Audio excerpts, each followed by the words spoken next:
স্টুডিওতে আমাদের সঙ্গে আছেন মাসুদ কামাল, সিনিয়র সাংবাদিক, এবং একই সাথে আছেন তাহসিন রিয়াজ, যুগ্ম সদস্য সচিব, জাতীয় নাগরিক পার্টি। আপনাদের দুজনকে আমন্ত্রণ জানাচ্ছি। তাহসিন রিয়াজ, আপনার কাছে আসতে চাই। আপনি আমাদের আজকের প্রোগ্রামের যেই হেডলাইন রেখেছি সেটাও বুঝতে পারছেন যে গোপালগঞ্জে কারফিউ রাজনীতির বার্তা। যেটা জানতে চাই, জুলাইয়ের 1 তারিখ থেকে এনসিপি দেশব্যাপী জুলাই পদযাত্রা করলো। সেই পদযাত্রা মার্চ টু গোপালগঞ্জ নাম পরিবর্তন হলো কেন? এই নাম পরিবর্তন করে এনসিপি কি অর্জন করলো? আন্তরিকভাবে ধন্যবাদ জানাচ্ছি যারা আমাকে দেখছেন। আমার সাথে অত্যন্ত শ্রদ্ধার মাসুদ কামাল ভাই আছেন। দেখুন, আসলে আমার কাছে যেটা মনে হয়েছে যে এখন এই পুরো কার্যক্রমটাই, যেটা গতকালকে আমরা দেখেছি সন্ত্রাসী কার্যক্রম, এটাকে আসলে আমরা মানে এটার যে ইম্প্যাক্ট বা এখানে যে অ্যাক্টগুলো বা যে ইনসিডেন্টগুলো হয়েছে বা যেই ঘটনাগুলো ঘটেছে, আমরা এই ঘটনাগুলো থেকে বেরিয়ে আমরা একটা টার্মিনোলজির পলিটিক্সে ঢুকে গিয়েছি। আমি জানি না এটা কোথা থেকে সেট হয়েছে বা কারা এই টার্মিনোলজির পলিটিক্সটাকে সেট করেছে, যে এটা হচ্ছে মার্চ টু গোপালগঞ্জ বা হচ্ছে যে আমাদের পদযাত্রা। এটা আসলে আমরা তো সারা জীবন পদযাত্রাকে লং মার্চ বলতেই শুনছি, আপনিও নিশ্চয়ই শুনেছেন, বাকিরাও, সেখানে শাব্দিক কোনো পার্থক্য নেই। আপনি আরেকটা ব্যাপার খেয়াল করবেন, মানে এখানে যে আসলে কোনো ধরনের উস্কানি নাই বা এখানে যে আসলে কোনো ধরনের মানে আমরা আসলে যে কোনো ধরনের নেগেটিভ কোনো বার্তা নিয়ে গোপালগঞ্জে যেতে চাই নাই, এটার একটা ক্লিয়ারিটি কিন্তু তার আগের দিন আমাদের টপ অর্ডার নেতা কর্মীরাও কিন্তু দিয়েছিলেন। তারা বারবার বলেছিলেন যে দেখেন, আমরা গোপালগঞ্জ বা বগুড়া এই যে এভাবে করে যে বৈষম্যগুলো আমরা দীর্ঘদিনের রাজনীতিতে দেখেছি, যে আপনি কোনো জেলা থেকে বিলং করলে সেই জেলার কারণে আপনাকে আমরা কোনোভাবে অনবোর্ড করবো না বা কোনোভাবে কোনো ধরনের সুযোগ সুবিধা দিব না, এই ধরনের কার্যক্রমটা যে আসলে সুন্দর না, সেই বার্তাটা কিন্তু আমাদের নেতাকর্মীরা আগের দিনও দিয়েছিলেন। বরং এখানে খুবই স্পষ্ট একটা বার্তা নিয়ে আমরা যেতে চেয়েছি বা আমরা গিয়েছি, সেটি হচ্ছে যে গোপালগঞ্জে যারা বসবাস করে তারা তো এই দেশের মানুষ। হ্যাঁ, আপনি বার্তার কথা বলছেন, আমি এখানেই আসতে চাচ্ছি। আপনি বলছেন টার্মিনোলজির একটি রাজনীতির কথা আপনি বলছেন। আপনারা গত 1 তারিখ থেকে পদযাত্রা করছেন দেশের বিভিন্ন জেলাতে। এই কোন জেলাতে তো আসলে রোড মার্চের বা রোড মার্চ টু অমুক জেলার সেটার প্রয়োজন হচ্ছে না। আপনারা নিশ্চয়ই এই পদযাত্রা শুরুর আগে একটা পরিকল্পনা করে নেমেছিলেন। তখনই কি পরিকল্পনা ছিল গোপালগঞ্জে যখন যাবেন সেই পদযাত্রাটা রোড মার্চ টু গোপালগঞ্জ নামকরণ করা হবে? আমি যেটা বুঝিয়েছি, মানে আপনি এটা স্ট্রেট ফরওয়ার্ড একটা অ্যান্সার আপনি নিতে পারেন আমার কাছ থেকে, যে এখানে আসলে মানে কি পরিকল্পনা করবো, এটা তো আমাদের সারা দেশব্যাপী 64টা জেলা কেন্দ্রিক যে পরিকল্পনা, গোপালগঞ্জ কেন্দ্রিক আমাদের সেই পরিকল্পনা ছিল। এটাকে আলাদা করে মার্চ টু গোপালগঞ্জ বলাতে এমন কোনো কিছু আসতেছে না, যেখানে এই মার্চ টু গোপালগঞ্জ বলার সাথে সাথে অন্য ক্ল্যারিটি গুলো দেওয়া হচ্ছে। যখন কোনো ক্ল্যারিটি দেওয়া হতো না, যখন কোনো উস্কানি দেওয়া হতো, যখন আপনি দেখেছেন মঞ্চে কিন্তু আমরা অনেকগুলো কথার মধ্যে আমরা কিন্তু এই কথাগুলো বলেছি, যেটি আমি একটু আগে উচ্চারিত করেছি, যে এখানে আমরা এই বৈষম্য বিরোধী আন্দোলন থেকেই তো আসলে এই বাংলাদেশের নতুন বাংলাদেশের সূচনা। আমরা আসলে এই ধরনের কোনো বৈষম্যের মধ্যে দিয়েই যেতে চাই না। আমরা ওই কথাগুলো কিন্তু মঞ্চে উচ্চারিত হয়েছে। কাজেই দেখেন, মানে আমার কাছে যেটা মনে হয়েছে যে এটা একপাক্ষিকতার বা একটা সিঙ্গেল আই। হ্যাঁ, আপনি দেখছেন এটার মধ্যে আপনি ভিন্ন কোনো চিন্তা খুঁজে পাচ্ছেন, পেতেই পারেন, এটাই তো আপনার রাজনৈতিক স্বাধীনতা, সেটাই তো আপনার। আমরা পুরো এই আজকের আয়োজন জুড়েই যাবো। মাসুদ কামাল, আপনার কাছে আসতে চাই। উত্তরটাই নিলেন না, আপনি যে প্রশ্নটা করেছেন উত্তরটাই দিতে পারলাম। আচ্ছা, ঠিক আছে, আপনি বলুন। না দেখেন, আমি এটাই ক্লিয়ার করতে চাচ্ছিলাম যে আসলে আমরা গোপালগঞ্জে 32তম জেলা হিসেবে আমরা সেখানে গিয়েছি। আমরা আমাদের পক্ষ থেকে আপনি একেবারে কমপ্লিটলি নিরস্ত্র, কমপ্লিটলি সাধারণ মানুষের জন্য সেখানে আমরা, আপনি যে প্রশ্নটা করেছিলেন যেখান থেকে কি বার্তা পেলো, এখান থেকে মানুষ যে বার্তাটা পেয়েছে, আপনি স্ট্রেট একটা অ্যান্সার নেন। এখান থেকে মানুষ যে বার্তাটা পেয়েছে, মানুষ যে মেসেজটা পেয়েছে, এই যে আওয়ামী সন্ত্রাসী যে বাহিনী বা আওয়ামী লীগের যে মতাদর্শ, এই মতাদর্শের মধ্যে যে আসলে ফ্যাসিজম, এই মানে গুপ্ত হত্যা, এরপর হচ্ছে আপনার এই ধরনের আঘাত দিয়ে মানুষকে খাটো করা, মানুষকে হত্যা করার যে চেষ্টা, বা অন্য কোনো গণতান্ত্রিক রাজনৈতিক কর্মসূচিকে যে হজম করতে না পারা, এই জিনিসটা আবারও প্রকাশিত হয়েছে। এই মেসেজটা হচ্ছে সাধারণ মানুষ পেয়েছে। আর আরেকটা মেসেজ আমরা আমাদের পক্ষ থেকে দিয়েছি, সেটা হচ্ছে যে আমরা আমাদের জায়গা থেকে আমরা যেমনটা যেই মার্জে আমরা ছিলাম, যেই মোটিভে আমরা ছিলাম, যে বাংলাদেশের এই আগামীর রাজনীতিতে বাংলাদেশের সাধারণ মানুষ আওয়ামী লীগ এই কার্যক্রমের জন্য প্রত্যাখ্যান করেছে, যেটা বিগত সময় আমরা গণহত্যা দেখেছি। নতুন করে এই জুলাইয়ের মধ্যে আবার আওয়ামী লীগকে নতুন করে সাধারণ মানুষ চিনেছে, যে তারা কি ধরনের নিকৃষ্ট হতে পারে, কিভাবে করে সংঘবদ্ধভাবে পৈশাচিক কায়দায় আর্মস নিয়ে, অস্ত্র নিয়ে বেসামরিক লোকজন তাদেরকে হামলা চালাইতে, আওয়ামী লীগের যে ভয়ঙ্কর মুখোশ সেটা আবারও উন্মোচিত, আমাদের কারণে আবার উন্মোচন করেছেন। অসংখ্য ধন্যবাদ। মাসুদ কামাল, আপনার কাছে আসতে চাই। এই যে এনসিপির পদযাত্রা, সেখান থেকে রোড মার্চ, গত 2 দিন ধরে বলছি যে মৃত্যু হয়েছে 4 জনের, নিধন পক্ষে বলা হচ্ছে, কারফিউ, এবং এখন পর্যন্ত গতকাল এই কারফিউ আবার বর্ধিত করা হয়েছে, কিছু সময়ের জন্য শিথিল থাকবে আগামীকাল। আপনার দীর্ঘদিনের যেই সাংবাদিকতার অভিজ্ঞতা, সেই অভিজ্ঞতার আলোকে কিভাবে বিশ্লেষণ করবেন? দেখেন, আপনি আসলে মানে অনেকগুলি প্রশ্ন একবারে করেছেন যে দীর্ঘদিনের অভিজ্ঞতা কিভাবে বিশ্লেষণ করব। আমি অত ডিটেলে যাব না, আমি কিন্তু সংক্ষেপে বলি। দীর্ঘদিনের অভিজ্ঞতা হলো, আমার এত বছরের অভিজ্ঞতা, আমি সরকারকে যে ভূমিকায় দেখেছি বিভিন্ন সময়, সেই 91 থেকে বলি আমি, অথবা তারও গেছে এরশাদ আমল থেকে বলি। আমার এরশাদ আমলের ঘটনা মনে আছে, তখন আমি ঢাকা ইউনিভার্সিটির স্টুডেন্ট, আমার মনে আছে।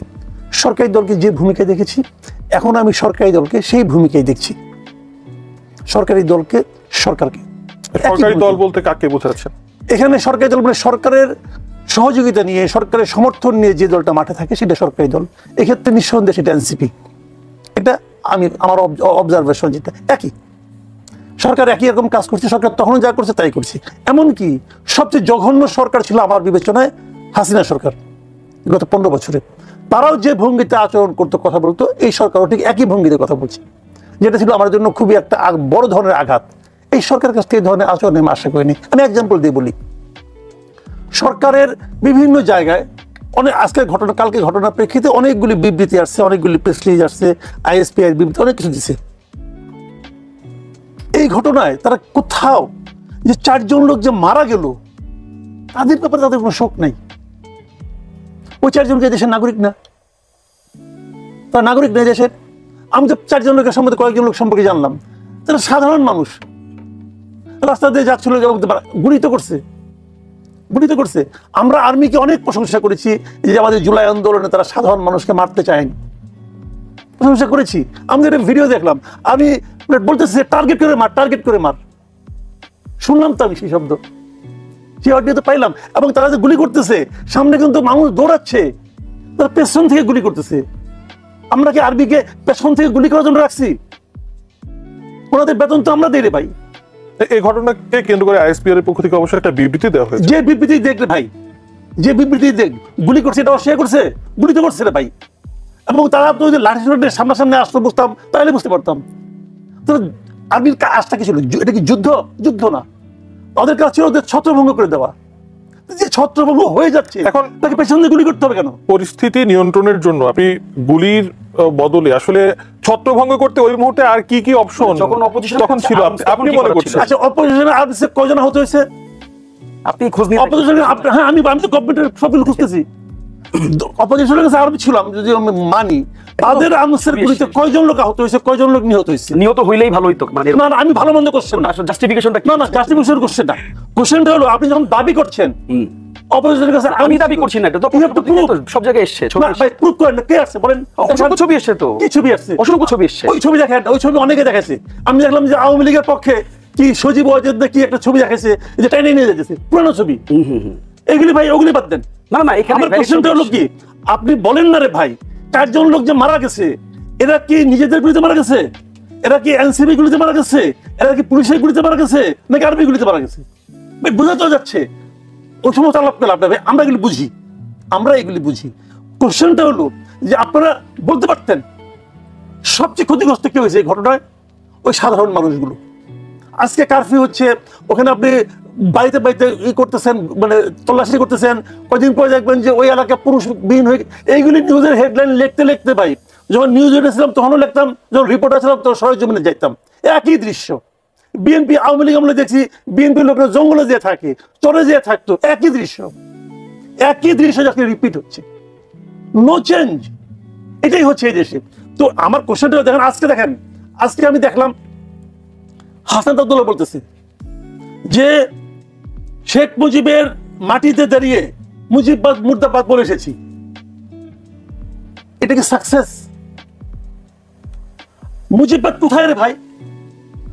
মুজিববাদ বলতে কোনো বাদ আছে, এটাই কোথায় দেখেন না আপনার কাগজে কলমে? মাসুদ কামাল, আপনি একেবারে দুধে একজন সাংবাদিক। আমি এই প্রসঙ্গে একটু পরে আসতে যাচ্ছিলাম, কিন্তু এই যে আপনি হাসনাত আব্দুল্লাহর যে বক্তব্য বলছেন, এই ধরনের কথাবার্তা তো অনেকদিন ধরেই হচ্ছে। আমার প্রশ্নটা হলো যে রাজনৈতিক বক্তব্য কি পলিটিক্যালি কারেক্ট হতে হবে? তার কি আমি তা বলছি না। আপনি গোপালগঞ্জের মিটিং, আমি মিটিং এর ভিডিও দেখেছি, একদম লাইভ দেখেছি। গোপালগঞ্জে যে মিটিং শেষ হওয়ার পর আপনি যখন বলেন মুজিববাদ মুর্দাবাদ, মাথায় রাখতে হবে এই জায়গায় বঙ্গবন্ধু শেখ মুজিবের জন্ম হয়েছিল। এই প্রজন্মের যারা ওখানে আছে, এই প্রজন্ম না, ওখানে যত জীবিত লোক আছে, তারা জন্মের পর থেকে দেখছে বঙ্গবন্ধু শেখ মুজিব কত বড় একজন নেতা, দেখছো তো? আপনি যখন তার বিরুদ্ধে এভাবে স্লোগান দিচ্ছেন, এটা দিয়ে আপনি কি রাজনৈতিক অর্জনটা আপনার হচ্ছে? আমি যদি বলি দ্যাট ওয়াজ অ্যান ইনভাইটেশন, যে তোমাকে আমি খোঁচাচ্ছি, তুমি আমাকে মারো। আসলে কিভাবে পরিস্থিতি এতটা বিপজ্জনক হয়ে গেল সেই বিশ্লেষণও আমরা করব। তাহসিন রিয়াজ, আপনার কাছে আসতে চাই। মাসুদ কামাল বলছিলেন তার বক্তব্যে এনসিপি সরকারি দল, এবং এটা অবশ্য প্রায়শই আমরা শুনি, অনেকেই এই কথা প্রত্যক্ষ পরোক্ষভাবে বলেন। একই সাথে 4 জনের যে মৃত্যু ঘটলো কালকের এই ঘটনাকে কেন্দ্র করে, এ বিষয়ে আপনার অভিমত কি? দেখুন, আমি মানে মাসুদ কামাল ভাই তার মতন করে বিশ্লেষণ করেছেন। মানে দেখেন, এখানে খুব আমি যেটা বললাম যে শব্দ তো আসলে ভাইরা তো লম্বা সময় ধরে সাংবাদিকতার সাথে যুক্ত ছিলেন, তাদের যে শব্দের যে মানে ইনক্লুশন সেটা ডিফারেন্ট হয় সবসময়। যেমন দেখেন, যে 4 জন মানুষ মারা গেছে তার পরিবারের ব্যাপারে নিঃসন্দেহিতভাবেই আমার অনুশোচনা আছে, যেহেতু আমি পৈশাচিক কোনো সংগঠন থেকে বিলং করি না। তারা যেভাবে করে বিলং করে, তারা লাশের উপর নৃত্য করতে পারে, আমরা সেটাকে সহ্য করতে পারি না। এটা তাদের সাথে আমাদের পার্থক্য। কিন্তু দেখেন, তাদেরকে খুব সহজেই সাধারণ মানুষ বানিয়ে দেওয়া হয়েছে ভাই, কিন্তু একটাবারও তাদেরকে সাধারণ মানুষ বলেই কিন্তু ট্রিট করেছেন। এখন আমি যদি এই প্রশ্নটা রাখি যে হাউ ডু ইউ নো যে তারা সাধারণ মানুষ ছিল, এই এক্সপ্লেনেশন তার কাছে থাকবে না। তিনি এটা কমপ্লিটলি অ্যাজাম্পশন, মানে আমি ওই ফিল্ডে ছিলাম, আমি পুরো পরিস্থিতিটা আমি খুব কাছ থেকে দেখেছি, এবং আমি অ্যাজ এ লিভিং উইটনেস। আপনারা সেখানে মিডিয়ায় ছিলেন, আপনারা মিডিয়ার ইয়াগুলো দেখান, আপনারা দেখলে তো আপনি চাইলে এখন ভাইকে এখানে লাইভে রেখে আপনি মিডিয়া কন্টেন্ট গুলো দেখাতে পারেন। কিন্তু ভাই আমি একটু ক্লিয়ার করি, আমি আপনাকে একটু বলার সুযোগ দেন, প্রশ্নটা আমি আপনার প্রশ্ন নিব, মানে আমি জাস্ট ক্লিয়ার করি। দ্বিতীয়ত দেখেন, আরেকটা ব্যাপার আমি একটু বলি, মানে পরিস্থিতিটা কি পরিমাণ মানে বাজে ছিল আপনি একটু বুঝবেন। সেটা হচ্ছে, প্রথমে যখন সমাবেশটা যখন শুরু হয়েছে, প্রথম দফায় কিন্তু একবার বড় রকম হামলা হয়েছে, এবং আমি লিভিং উইটনেস, একেবারেই মানে দেশি বিদেশি অস্ত্র সহ মারাত্মকভাবে স্টেজের দিকে তারা ছুটে এসেছে, স্টেজ একেবারে গুড়িয়ে দিয়েছে, ভাঙচুর করেছে, করে তারপর তারা মুভ করে চলে গেছে। এবং যখন আমাদের গাড়ি বহরটা মুভ করছিল সমাবেশ শেষে যখন মুভ করছিল, তারা মানে ঠিক যেভাবে করে হামলা করেছে, মানে ওভাবে করে যদি আইন শৃঙ্খলা রক্ষা, আমি কোনো আইন শৃঙ্খলা রক্ষাকারী বাহিনীকে আমি ডিফেন্ড করতে চাই না, তাদের জবাবদিহিতার জায়গায় তারা জবাবদিহিতা করবে। আজকে আপনি দেখেছেন যে সেনাবাহিনীর পক্ষ থেকে বিবৃতি এসে তারা কি বলেছে। সেই সময়টাতে যদি তাদেরকে ঠেকানো না যেত, তাহলে তারা যেই দেশীয় অস্ত্র নিয়ে হামলাটা করেছিল সেখানে মারাত্মক লেভেলের দুর্ঘটনা ঘটে যেত। এবং আমি আপনাকে বলি যে ভাই, সিচুয়েশনটা তো বুঝেন নাই। সেখানে আবার তিনি বলেছেন পেছন থেকে গুলি করা হচ্ছে। আমি জানি না পেছন থেকে গুলির কোন ফুটেজ, কোন অংশের ফুটেজ। হ্যাঁ, ওই যে উনি যদি দেখে থাকেন, সেটাও একটা অংশের হয়তো ফুটেজ, কিন্তু সেখানে 3 ঘন্টা 4 ঘন্টা ব্যাপী কিন্তু ইয়া চলেছে, ধাওয়া পাল্টা ধাওয়া চলেছে। পেছন থেকে গুলি কিভাবে হয়, ধাওয়া পাল্টা দেওয়া কিভাবে, গুলির মুখে থেকে ধাওয়া পাল্টা দেওয়া হয়, এটার আসলে ব্যাখ্যা আমি জানি না। আমি আসলে এভাবে করে মানে এত বিশ্লেষণে আমি যেতে চাইনি, বাট আমি যে সিচুয়েশনটা বোঝানোর জন্য বলি। লাস্ট আলাপটা আমি একটু বলি, সেখানে মসজিদ থেকে মাইকিং করা হয়েছে, আপনি এই মাইকিং এর সাউন্ডগুলো অ্যাভেলেবেল আপনি পাবেন। মসজিদ থেকে মাইকিং করা হয়েছে, মাইকিং করে সাধারণ মানুষকে উস্কে দেওয়া হচ্ছে। ভাই, গোপালগঞ্জেও তো ভালো মানুষ থাকে নাকি, সব মানে নির্দিষ্ট দলের লোক, সেখানে কি সাধারণ মানুষ নাই? আছে তো, কিন্তু দেখেন সাধারণ মানুষ কিন্তু রেসপন্স করে নাই তাদেরকে, আনফরচুনেটলি। বাট এই সন্ত্রাসীদের গ্রুপ তো আসলে তারা খুব মানে প্ল্যান্ড ছিল, এবং মসজিদ থেকে মানে একেবারে ঘোষণা দিয়ে, একবার দুইবার না একাধিকবার ঘোষণা দিয়ে ডাকা হয়েছে যে আপনারা যার কাছে যা আছে আপনারা তাই নিয়ে আসেন, আমরা তাদেরকে শেষ করে দিব, টাইপ একটা মানে আলাপ দেওয়া হয়েছে। এখন দেখেন, আপনি এটাকে রাজনৈতিক বিশ্লেষণে না ফেলে আপনি এটাকে সন্ত্রাসী কার্যক্রমের বিশ্লেষণে কেন ফেলতেছেন না? আমার প্রশ্নটা হচ্ছে ঠিক এই জায়গাটাতে। এটা তো ক্লিয়ার। আপনি আচ্ছা, আপনি দেখেন নাই, মানে রাজনৈতিক সংঘর্ষ দেখেন নাই কেমন হয়? রাজনৈতিক সংঘর্ষেরও তো একটা, যদিও এটা ব্যাড কালচার, আমরা এটাকে প্রমোট করতে চাই না। যেটা হইতে পারে, কি হইতে পারে সর্বোচ্চ, আপনি ধরেন ধাক্কাধাক্কি আমরা দেখেছি, মানে নানা রকম জটিলতা অভ্যন্তর হয়। কিন্তু আপনি যখন একেবারে ডিরেক্ট অ্যাটেম্প টু মার্ডার নিবেন, তখন আসলে আমি জানি না যে তখন আসলে মাসুদ কামাল ভাই যদি থাকতেন, মাসুদ কামাল ভাইয়ের সামনে যদি একটা পুলিশ সদস্য থাকতো, মাসুদ কামাল ভাই কি বলতেন তাকে আমি জানি না। কিন্তু আপনারা গতকালকে যখন এই সমাবেশস্থলে যান, তার আগে পুলিশের গাড়িতে হামলা হয়েছে, ইউনোর গাড়িতে হামলা হয়েছে, আপনারা কি জানতেন না যে এখানে পরিস্থিতি কতটা গভীর, বা আপনাদের নিজেদের পর্যবেক্ষণ কি ছিল? দেখুন, আমি এখানে আরেকটা ব্যাপার আপনাকে বলি। গতকালকে আপনারা নিশ্চয়ই আমাদের আহ্বায়কের প্রেস ব্রিফিংটা কভার করেছেন। তিনি কিন্তু এখানে স্পষ্ট বলেছেন যে আমরা যেহেতু এখানে একটা ঘটনা ঘটেছে, স্বাভাবিকভাবেই এটা আমরা না, শুধু বাংলাদেশের সকল পলিটিক্যাল পার্টি যখন কোনো প্রোগ্রাম করে তারা পুলিশ থেকে একটা ক্লিয়ারেন্স নেয়, এটা আপনি খুব ভালো করে জানেন।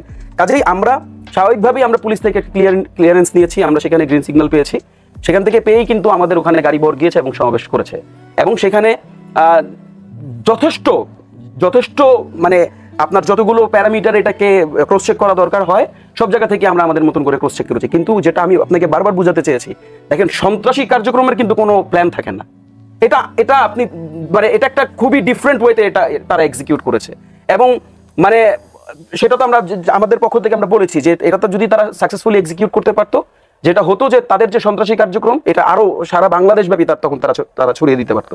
কাজেই আমাদের বক্তব্যটা খুব স্পষ্ট, আমাদের বক্তব্যটা খুব মানে টু দ্য পয়েন্ট। সেটা হচ্ছে যে এখানে এই যে যেভাবে করে জেনারেলাইজ করা হয় সবগুলো ঘটনাটাকে, এইভাবে করে জেনারেলাইজ যদি আপনারা করতে থাকেন, এটা আমার কাছে যেটা মনে হয় যে এটা আরেক পক্ষকে মানে অবিচার করা হয়। আপনি দেখেন, আপনি এখন পর্যন্ত মাসুদ কামাল ভাইয়ের কাছ থেকে কিন্তু একটা শব্দ আসে নাই যেটা সন্ত্রাসী কার্যক্রম, বা একটা শব্দ আসে নাই যে একটা, এটা তো গণতান্ত্রিক কালচার, আপনি তো গণতান্ত্রিক কালচার, আমি একটা বারো কিন্তু মাসুদ কামাল ভাই এটা বলেন নাই। ভাইয়ের কাছেই যেতে চাই, আমি এটা প্রত্যাশা করি যে উনার মতন মানুষ এটা বলবেন এবং স্বাচ্ছন্দ্যে বলবেন। মাসুদ ভাই, তাহসিন রিয়াজ বলছেন যে যতটা সরলীকরণ করে দেখা হচ্ছে এতটা সরলীকরণ করে দেখার সুযোগ নেই। আমি একটু যোগ করি, গোপালগঞ্জের হামলা শুধু হাসনাত সার্জিসের উপর নয়, 18 কোটি মানুষের উপরে হামলা বলে মন্তব্য করেছেন জামায়াতের শীর্ষ নেতারা। এই মন্তব্যকে আপনি কিভাবে দেখছেন, আর আপনি কি অতি সরলীকরণ করছেন কিনা? সন্ত্রাসী কার্যক্রম বলতে আপনি বাদছে কোথায় আপনার? দেখেন বাচ্চার কথা মানে আমি অস্বীকার করছি না এটা সন্ত্রাসী কর্মকাণ্ড, বলেন তো নাই, কে বলো করি নাই, শক্তভাবে বলো। আমি সব সময় বলি, আমি কালকেও বলছি যে গোপালগঞ্জ কি বাংলাদেশের বাইরের কোনো জায়গা? তাহলে আমার সমাবেশ করতে যেতে তো সমস্যা নাই, কোনো সমস্যা তো নাই, আমি তো বলি নাই সমস্যা আছে। ভাই বলেন। হ্যাঁ, আমি তো সমস্যা নাই, আমি তো বলি নাই। আপনি যদি কক্সবাজারে যান বিনোদন করতে, আপনি যে প্রিপারেশন নিয়ে যাবেন, আপনি যদি বান্দরবানে যান সেম প্রিপারেশন নিয়ে যাবেন। কথাটা খেয়াল করেন, বান্দরবানও part of Bangladesh, খাগড়াছড়িও part of Bangladesh, এখন কক্সবাজার পার্ট অফ বাংলাদেশ। আমার কাছে হলো আপনি প্রিপারেশনটা সেম থাকবে কিনা। আপনি সব জায়গায় যাওয়ার সাংবিধানিক অধিকার আছে, নৈতিক অধিকার আছে, আইনগত অস্ত্র নিয়ে যেতে হতো। তাহলে আমি শেষ করি, আমি বলি শেষ করি, সেটা তো আমরা পারবো না। আপনি আগে শুনেন কথাটা, আপনি বলেন। কাজেই সব জায়গায় আপনি একটা জিনিস লক্ষ্য করেন, ঢাকা শহরে আপনারা না কে যাই না, যে কেউ, আমি আপনাদের কথা বলছি না, যে কেউ ঢাকা শহরে জাতীয় পার্টির সেন্ট্রাল অফিসে আগুন দিয়ে দিল না? কিছু হয়েছে? হয় নাই। এই জাতীয় পার্টির রংপুরে একটা মোটরসাইকেল পড়ছে, তা অনেক পুরোটা মোটরসাইকেল। ঢাকায় যেরকম কিছুই হয় নাই, রংপুরে কি তা হয়েছে? হয় নাই। ওখানে ঝামেলা হয়েছে। কেন ঝামেলা হয়েছে? আগুনই তো, জাতীয় পার্টিরই তো আগুন, জাতীয় পার্টির বিরুদ্ধেই তো আগুন। তো ওটা হলো না কেন ভাই? ঢাকা এবং রংপুর জাতীয় পার্টির জন্য ভিন্ন জায়গা। এই বাস্তবতা তো অস্বীকার করতে কোনো অসুবিধা নেই রে ভাই। তো ওই একই রকম, এটা ভিন্ন জায়গা, বুঝতে হবে আপনাকে। ওই জায়গায় বঙ্গবন্ধুর জন্ম হয়েছে। আওয়ামী লীগের মতো পার্টি, এত বড় পার্টি, একটা আওয়ামী লীগ কিন্তু বড় পার্টি, মাথায় রাখতে হবে। যেবার আওয়ামী লীগ সবচেয়ে কম ভোট, আপনি অফিসিয়ালি একটা নির্বাহী আদেশে একটা কালো আইনের দ্বারা একটা পার্টিকে আপনি বলে দেন তোমার কর্মকরণ নিষিদ্ধ, আর সঙ্গে সঙ্গে আওয়ামী লীগের সমস্ত নেতাকর্মী কর্পূরের মতো সব আকাশে উড়ে গেল। বিষয়টা এরকম হয় না অন্য জায়গায়। গোপালগঞ্জেও তো আবারও রোড মার্চের ঘোষণা দিয়ে রেখেছেন। আমি একটা ব্যাপার বলি, অ্যাজ গোপালগঞ্জ বাংলাদেশের একটা জেলা, অ্যাজ গোপালগঞ্জকে বাংলাদেশের মানচিত্র ওন করে, অ্যাজ গোপালগঞ্জের মানুষকে আমরা কখনোই মানে অন্য জেলার মানুষদের থেকে ভিন্ন চোখে দেখি না। কাজেই এনসিপি গোপালগঞ্জে আবার যাবে, আজ হোক কাল হোক, একটা নির্দিষ্ট সময়ের ব্যবধানে হোক, এনসিপি আবার সেখানে যাবে। দ্বিতীয় আরেকটা প্রশ্ন আমি আপনাকে বলি, যেটা আপনি করেছেন, যে দেখেন আপনি তো আপনারা কভার করছেন, এটা 32তম জেলা ছিল, 31তম জেলা পর্যন্ত আমরা যখন আমাদের পথসভাগুলো করেছি, আপনি নিজের চোখে নিশ্চিত রূপে দেখেছেন সেখানে সাধারণ মানুষ কিভাবে করে স্বতঃস্ফূর্তভাবে আমাদেরকে সাড়া দিয়েছে।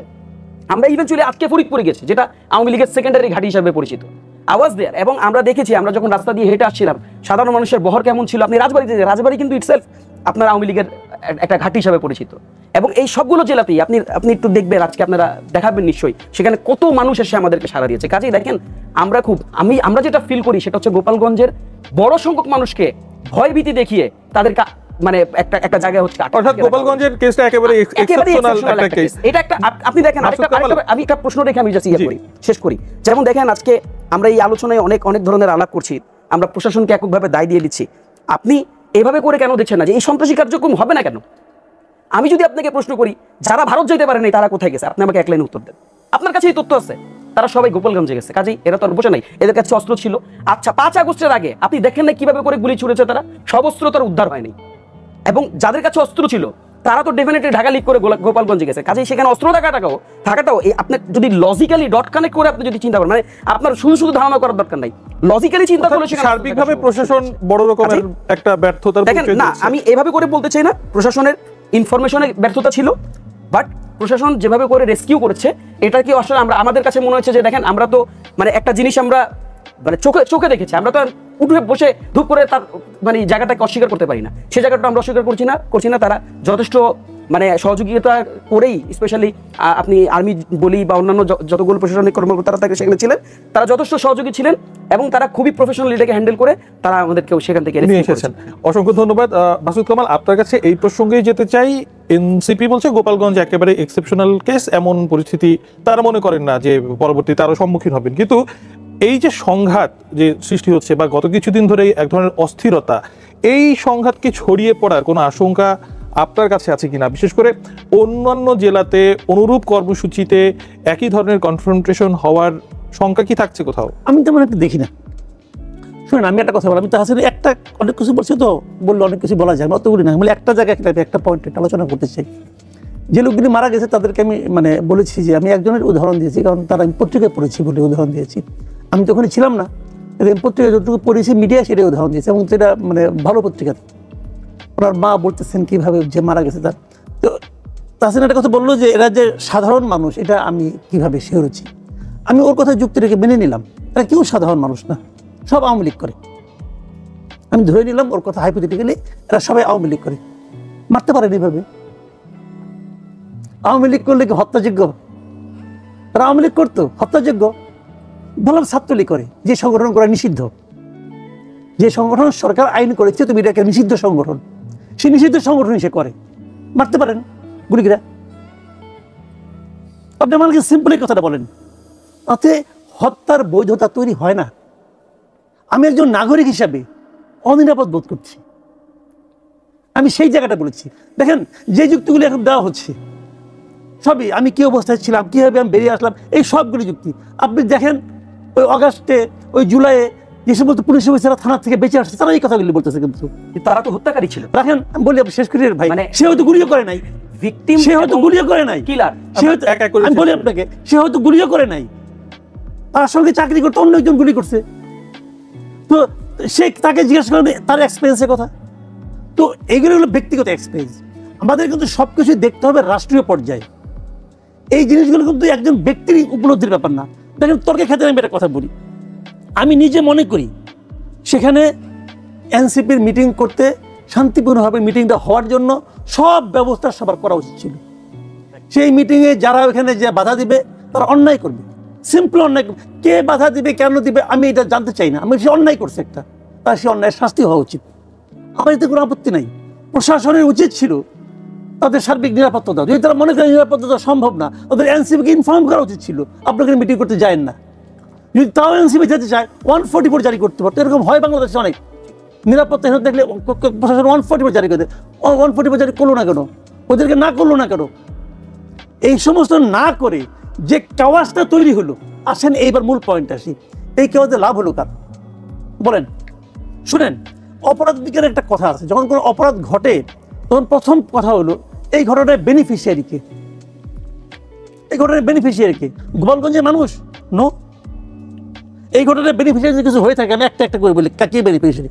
1 নম্বর বেনিফিশিয়ারি হলো আওয়ামী লীগের যে নেতাগুলো বিদেশে পলাই আছে বিপুল অঙ্কের টাকা নিয়ে, এরা বেনিফিশিয়ারি, এরা ওখানে গোফে তা দিচ্ছে, দেখো আমরা করে দেখিয়েছি, সিম্পল। 2 নম্বর বেনিফিশিয়ারি যারা এখন নির্বাচনটাকে পেছাতে চায়, তারা বেনিফিশিয়ারি। পাটগ্রামে ঘটনার পর জামাতের আমির বলেছিল পাটগ্রামে যে ঘটনা ঘটেছে এরপরে কিসের নির্বাচন বলেছে, এখন বলবে গোপালগঞ্জে যে ঘটনা ঘটছে এখন কিসের নির্বাচন। যারা নির্বাচন পেছাতে চায় তারা বেনিফিশিয়ারি। এখন তাদেরকে জিজ্ঞাসা করেন তোমরা নির্বাচন পেছানোর জন্য এই কাজটা করলা? বেনিফিশিয়ারির কথা যখন বলছিলেন এই ঘটনাতে, তাহলে তো ক্ষতিও হলো কারো, সেই কার ক্ষতি হলো, কতটুকু ক্ষতি হলো? এই ক্ষতি হলো সাধারণ মানুষের। আওয়ামী লীগের ক্ষতি হয় না, কিন্তু আওয়ামী লীগ যারা বিদেশে আছে যাই দেখে তাদের মধ্যে ঈদের আনন্দ, যে কাম করে ফেলেছি, ওদেরকে ভাগাই দিয়েছি, কি বীরত্ব তাদের। তারা কিন্তু এলাকায় নাই, তাদের কোনো ক্ষতিও হয় নাই, তারা বিরাট আনন্দিত, দেখাই দিয়েছি। জান গেছে কার? সাধারণ মানুষের। তাহসিন রিয়াজ, আপনার কাছে আসতে চাই। আপনি এর আগে বলছিলেন দীর্ঘ সময় পার হওয়ার পরেও আওয়ামী লীগের যারা এখনো বিভিন্ন জায়গায় লুকিয়ে আছে, সন্ত্রাসী কর্মকাণ্ড চালানো হচ্ছে, তাদেরকে গ্রেপ্তার করা হয়নি, আইনের আওতায় আনা হয়নি। একই সাথে বারবার আপনারা এই কথা বারংবার বলছেন যে প্রশাসনেরও বিভিন্ন জায়গায় আওয়ামী লীগের দোসর বা তারা ঘাপটি মেরে আছে। এতদিনেও নিরপেক্ষ প্রশাসন কেন গঠন করা হলো না? আপনাদের কি অভিমত? এটা সরকারের ব্যর্থতা ছাড়া আমরা অন্য কিছু এটাকে দেখতে চাই না, অন্যভাবে দেখতে চাই না। দেখেন, আমরা অনেক আগেই আমরা এই কথাটা বলছিলাম যে আপনারা অ্যাটলিস্ট হচ্ছে আপনার পুলিশ রিফরমেশন কমিটি আপনাদের পক্ষ থেকে একটা হওয়া উচিত। এবং আরেকটা ব্যাপার দেখেন, মানে এটা কিন্তু একটা ডক্টরিন, মানে এটাকে কিভাবে বলতে পারি আমি যদি এইভাবে করে বলি যে এটা তো একটা লম্বা সময়ের প্র্যাকটিস। হ্যাঁ, এই যে ধরেন গোলামির যে প্র্যাকটিস আমাদের মধ্যে যেটা ইন্টিগ্রেটেড, ঠিক আছে, আমাদের এই স্বভাবজাত যেই ব্যাপারটা, সেটা হচ্ছে এই গোলামির যে এই মানে চিন্তা থেকে কিন্তু মানে তারা আসলে ওইখান থেকে বাইরে হয়ে আসতে পারে না এখনো। তারা দেখছে যে মানে সরকার চেঞ্জ হয়েছে এবং এখান থেকে বিরাট রকমের ফান্ডিং আছে, আপনি জানেন প্রচুর ফান্ডিং এখনো বিদেশ থেকে আসে, তারা যে পরিমাণ টাকা পাচার করে নিয়ে গেছে ইটস হিউজ। কাজেই সরকারের অভ্যন্তরে আমাদের কাছে যেটা বারবার মনে হয়েছে যে প্রশাসনের সাথে তাদের যে যোগাযোগ, তাদের অভ্যন্তরে যে সহযোগিতার যে ব্যাপার, এটা আরো স্ট্রং হওয়া উচিত, কোঅর্ডিনেশন স্ট্রং হওয়া উচিত এবং অবভিয়াসলি এটা রিফর্ম হওয়া উচিত, মানে যত দ্রুত সম্ভব এটা আমাদের রাষ্ট্রের জন্য এটা হওয়া উচিত। এটা না হলে যেটা হবে যে আমরা এই যে ধরেন আমরা আজকে দেখছি যে বিভিন্ন জায়গায় তো আপনারা দেখছেন যে কি ধরনের মব আপনার অ্যাক্টিভিটি আমরা দেখছি, তার পাশাপাশি হচ্ছে হত্যা দেখছি আমরা, চাঁদাবাজি দেখছি আমরা। কাজে এই যে এই সার্বিক ব্যাপারগুলোকে সঠিক পর্যায়ে নিয়ে আসা এবং সামনে সবচেয়ে গুরুত্বপূর্ণ যে বিষয়টি আছে সেটা হচ্ছে ইলেকশনকে সামনে রেখে আপনি যদি স্ট্রং একটা প্রশাসন আপনি যদি ডেভেলপ করতে না পারেন, মানুষের কাছে যদি ওই মেসেজটা যদি কনভে করতে না পারেন যে এই প্রশাসন দে আর হাইলি অ্যাক্টিভ নাও, যে তারা ইলেকশনকে হচ্ছে মানে পারফেক্টলি এক্সিকিউট করতে পারবে, এই আশাব্যঞ্জক জায়গায় যদি আপনি সাধারণ জনগণকে নিয়ে যেতে না পারেন, তাহলে কিন্তু আসলে ইলেকশন আমাদের কাছে যেটা মনে হচ্ছে যে অবশ্যই প্রশাসনের রিফর্ম দরকার এবং প্রশাসনের মধ্যে প্রচন্ড রকম দুর্বলতা আছে। এই প্রশাসনকে আর একটু ঢেলে সাজানো দরকার, এখনো আমাদের হাতে সময় আছে। মানে এটা তো এখনো বলার সুযোগ হয়নি, আমি যেটা বলছিলাম যে এখনো সময় আছে, মানে উদ্যোগ নিলে সেটা এখনো এই সময়ের ব্যবধানে সেটা করা সম্ভব। তবে এটা করতে হবে, এটা আমাদের সুন্দর একটা গণতান্ত্রিক পরিবেশ নিশ্চিত করার জন্য আমাদেরকে করতে হবে। আমি জাস্ট একটা ব্যাপার একটু ছোট করে রিপ্লাই দিই, সেটা হচ্ছে যে আমাদের মাসুদ কামাল ভাই একটা পরিস্থিতির অবতরণ এখানে ঘটিয়েছেন, সেটা হচ্ছে যে ভিকটিম এবং পারপেট্রেটর আসলে দুইটা কিন্তু দুই রকম জিনিস। মানে তিনি যেই দুইটা সিনারিওকে কম্পারিজন করছেন, সেখানে একটা সিনারিওতে যিনি যেখানে যে পুলিশকে তিনি সামনে রেখেছেন, দেখেন ওই সিনারিওতে ঠিক মানে 1-1.5 ঘন্টা বা 1-2 দিনের ব্যবধানে সেই দিন হচ্ছে বাংলাদেশে প্রায় 2000 মানুষ মানে হত্যা করা হয়েছে, নিহত করা হয়েছে, এবং আপনি কিন্তু ডিফারেন্সিয়েট করতে পারছেন না কে হত্যা করেছে। আপনি তো দেখেছেন যে সেখানে পুলিশ নির্বিচারে গুলি ছুড়েছে, কে ছুড়ে নাই আপনি আমাকে বলেন। হ্যাঁ, এখন যদি আপনি বলেন যে পাশে একজন দাঁড়িয়েছিল আমি দেখছি ছুড়ে নেই, এটা তো ভাই খুব স্বাভাবিক কেস। আপনি এটাকে যদি আপনি এক্সাম্পল দেন, এটা ভেরি এক্সেপশনাল কেস, যেটাকে আপনি এক্সাম্পলের সামনে নিয়ে আসতে পারছেন না। কাজেই দেখেন ওই ক্ষোভটা ডিফারেন্ট ছিল। একটা গণঅভ্যুত্থানের ইমিডিয়েট পরে কি ধরনের পরিস্থিতি, এটা আমার থেকে অনেক ভালো মাসুদ কামাল ভাই জানে, এটা আমার নতুন করে বিশ্লেষণ করার দরকার নেই। একটা কথা যদি বলি, ওবায়দুল কাদের যে কথাটা বলছিল যে যদি তাদের সরকার পতনে কত লক্ষ লোক মারা যাবে, 3.5 লক্ষ লোক মারা যাবে, কিন্তু সেটা তো হয় নাই বাংলাদেশে, আমরা দেখেছি। কাজেই আমার কাছে যেটা মনে হচ্ছে বাংলাদেশের মানুষ অনেক সহনশীলতার পরিচয় তখন দিয়েছে। আর এখন যে সিনারিওটা ঘটেছে, আমি জাস্ট একটু কানেক্ট করে দিই, এখন যে সিনারিওটা এই সিনারিওতে কিন্তু আমরা একটা জিনিস দেখেছি যে এখানেও আমরা দেখেছি ক্রিমিনাল অ্যাক্টে যারা যুক্ত ছিল, যাদের হাতে অস্ত্র ছিল, যারা হামলা করেছে, নিরস্ত্র মানুষদেরকে হামলা করেছে, আপনি তাদেরকে হচ্ছে ভিকটিমের জায়গায় নিয়ে যাচ্ছেন। আপনি এই জায়গাটা আসলে এত সরলীকরণ করে আসলে সুযোগ নেই, আরো পর্যবেক্ষণ আসলে করতে হবে। একেবারে শেষ পর্যায়ে চলে এসেছি মাসুদ কামাল, বিভিন্ন বিষয় নিয়ে তো কথা হলো। এখন দেশে যেই অস্থিরতা বা গত কিছুদিন ধরেই বিভিন্ন কারণে বিভিন্ন ইস্যুতে আমরা দেখছি রাজনৈতিক অঙ্গনে অস্থিরতা হচ্ছে, সামাজিক যেই একটা বেষ্টনী সেখানেও এক ধরনের অস্থিরতা বিরাজ করছে। সামনের দিনগুলো আসলে কেমন হতে যাচ্ছে, বিশেষ করে নির্বাচন যদি ধরি যে এপ্রিল ফেব্রুয়ারি যে সময়টাই হোক, সেটা তো ঘনিয়ে আসছে। শুনুন, আমি একটা কথা বলি, আমার সরল বিবেচনা হলো ডক্টর ইউনূস গভর্নমেন্ট ফেল করছে। এই প্রথম একটা নির্দলীয় সরকার যাদের আমলে আমাদের সোসাইটিতে, আমাদের দেশে এত অস্থিরতা তৈরি হয়েছে এবং তাদের কোনো কিছু কার্যকর কোনো পদক্ষেপ নাই। এটা হলো আমার অবজারভেশন। তারা পারে নাই কিছু করতে, তারা কাউকে নিরাপত্তা দিতে পারছে না, মানুষ নিরাপত্তাহীনতায় আছে কিন্তু। এবং তারও যে বড় কথা, এরা যে একটা ভালো নির্বাচন করবে তারও আমি কোনো নমুনা দেখছি না, আমি দেখতে পাচ্ছি না। কিন্তু ডক্টর ইউনূস সাহেবের উচিত হবে অনতিবিলম্বে চলে যাওয়া। এখন ওনার চলে যাওয়া ছাড়া আমি আর কোনো ভালো পথ দেখি না। উনি একজন ভালো মানুষকে, যে ক্যাপাবল লোকের কাছে, উনি যেটা এমন একটা উনি উপদেষ্টা পরিষদ করছেন, যে উপদেষ্টা পরিষদের ম্যাক্সিমাম লোক, উনি, আপনি কি বলছেন উনি চলে যাবেন পুরো উপদেষ্টা পরিষদ নিয়ে, নাকি ব্যক্তি? ওনাকে তো ডুবাইছে এই উপদেষ্টা পরিষদ, ওনাকে তো ডুবাইছে এই উপদেষ্টা পরিষদ। আমি আপনাকে একটা ছোট উদাহরণ দিয়ে বলি। কালকে আমাদের আমি এই স্বরাষ্ট্র উপদেষ্টা যে পারফরমেন্স, পৃথিবীর যে কোনো দেশের লোক এর মধ্যে 3 বার পদত্যাগ করতে হতো। ওনার যে পারফরমেন্স, কালকে স্বরাষ্ট্র উপদেষ্টা একটা কন্ট্রোল রুমে বসছে, মনিটরিং করতেছে। উনি কাকে নিয়ে বসছেন? আসিফ মাহমুদ সজীব ভুঁইয়াকে নিয়ে বসছেন। হয় আসিফ মাহমুদ সজীব ভুঁইয়া কি এই ধরনের সন্ত্রাস দমনের উপর বিশেষ কোনো ট্রেনিং প্রাপ্ত? ওনার মন্ত্রণালয়ে কি এর সঙ্গে সংশ্লিষ্ট? উনি কেন? ব্যাখ্যা করেন আপনি আমাকে। এবং উনি কি বিরাট অভিজ্ঞ ব্যক্তি? উনি তো এই উপদেষ্টা পরিষদের মধ্যে সবচেয়ে কম অভিজ্ঞ ব্যক্তি। উনি ওখানে কেন? এটা কিন্তু আমি আসিফ মাহমুদ সজীব ভুঁইয়ার দোষ দিই না, আমি দোষ দেই ওই স্বরাষ্ট্র উপদেষ্টা। উনি কেন ওনাকে নিয়ে বসছেন এখানে? এবং সেটা আবার আসিফ মাহমুদ সজীব ভুঁইয়া উনি আবার সেটা ফেসবুকে ওনার স্ট্যাটাসে দিচ্ছেন। এটা কি মানায় ওনাকে? মানায় না। পৃথিবীর যে কোনো রাষ্ট্রে তো দেখবে, দেখে দেখবে সবাই, তারা এটা কিভাবে ব্যাখ্যা করবে? এইভাবে বসলে সরকার দুর্বল হয় কিভাবে ভাই? সেটাই, সেই আলোচনা আসলে কেন সরকার দুর্বল হয়ে গেল, বা সেই আলোচনাতে গেলে আসলে আজকে সময়ের সংকুলান হবে না।